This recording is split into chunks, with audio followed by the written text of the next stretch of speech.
Haki ya wajibu wa mpangaji. Karibu katika ofisi ya upangaji wa makazi. Katika video hii tunaangazia haki na wajibu wa mpangaji. Mpangaji ni mkataba na ili mkataba ufanye kazi, pande zote mbili lazima zishike mwisho wao wa makubaliano. Moja ya wajibu huu muhimu kwa wapangaji ni kulipa kodi kwa wakati. Kodi iliyochelewa au isiyolipwa ni sababu ya kufukuzwa.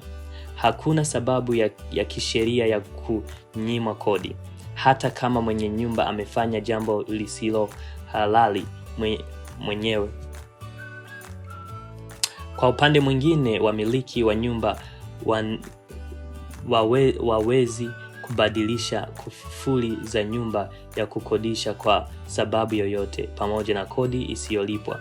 Ikiwa upangaji ni makubaliano ya muda maalum, wapangaji wanawajibika kwa kodi zote wakati wa muhula mzima.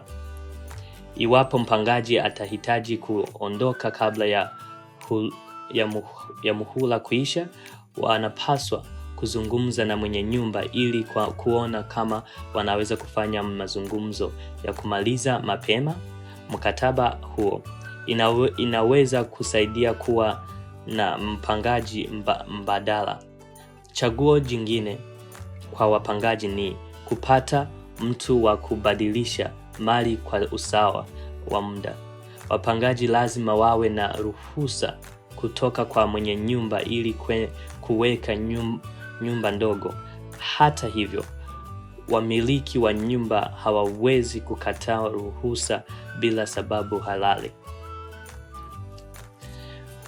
Wakati mwingine mwenye nyumba atahitaji mpangaji kuondoka kwa nyumba hiyo kwa muda kwa ajili ya mambo kama vile ukarabati, kuangamiza wadudu au kukarabati.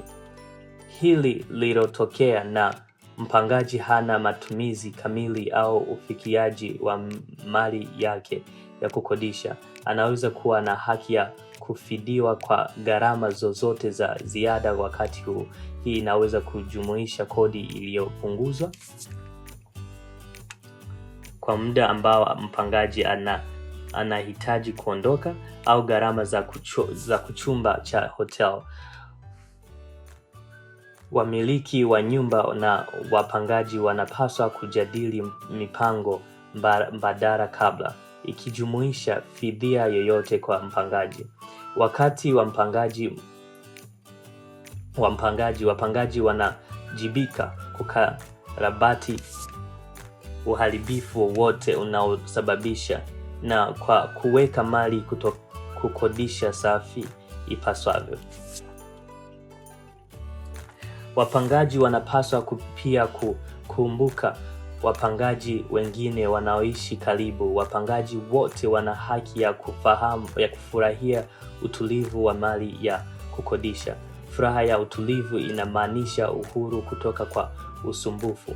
Ikiwa mpangaji anasumbuliwa na kelele au moshi unaosababisha na mpangaji mwingine, mwenye nyumba anapaswa kujulishwa ili waweze kumonya mpangaji anayesababisha usumbufu huo kukoma. Mpangaji anaendelea kusumbua mwingine anaweza kufukuzwa. Ikiwa mpangaji ana tatizo wakati wa upangaji wao, hatua ya kwanza ni kuzungumza na mwenye nyumba yake. Mazungumzo ya ana kwa ana yanaweza kwenda mbali. Kwa habari zaidi, tembelea tovuti yetu kwa www.saskatchewan.ca.ot.